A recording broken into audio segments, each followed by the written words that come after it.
Ever walked into a room and forgot why? Or studied for hours, only to blank during the test? It's not your fault. Our brains didn't evolve to memorize grocery lists or Excel functions. They evolved to remember survival essentials. Where the clean water is. Which plants are poisonous.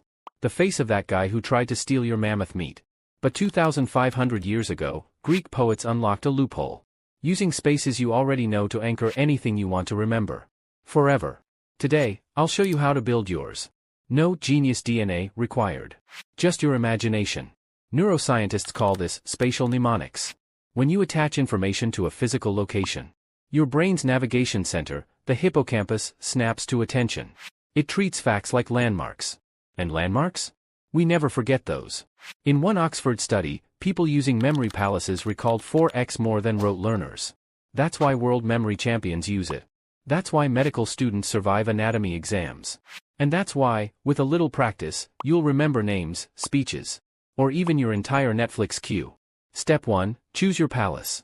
Start small. Your childhood home. Your commute. Even this room. Familiarity beats grandeur. Step 2, map your journey. Pick 5 to 7 key stations. No backtracking. Just a simple, logical path. Step 3, create unforgettable images. Need milk? Imagine a cow in a ball gown pouring milk from your front door. Eggs? See them tap dancing in your fridge. Why? Your brain ignores the ordinary. It saves the bizarre. Step 4, add emotion and senses. Make it visceral. Hear the cow mooing Beethoven. Smell the bacon on your couch. Feel the sticky milk on your doorknob. Emotion equals mental superglue. Step 5, walk through. Revisit your palace daily for 1 week. Laugh at your weird creations. Soon, it'll feel like walking through your own mental museum. Meet Alex. He attached elements of the periodic table to his local café. Hydrogen? An exploding coffee cup. Helium? A floating croissant. 2 days later, he aced his chem test. Why? Your brain doesn't store data. It stores stories. And your palace?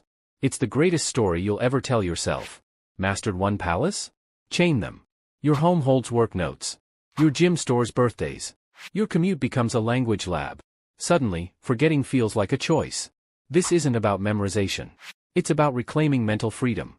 No more sticky notes. No more panic. Just effortless recall. Your mind is a palace. Build it. Fill it. Trust it. Now, go try it. Comment below, what's the first thing you'll place in your palace?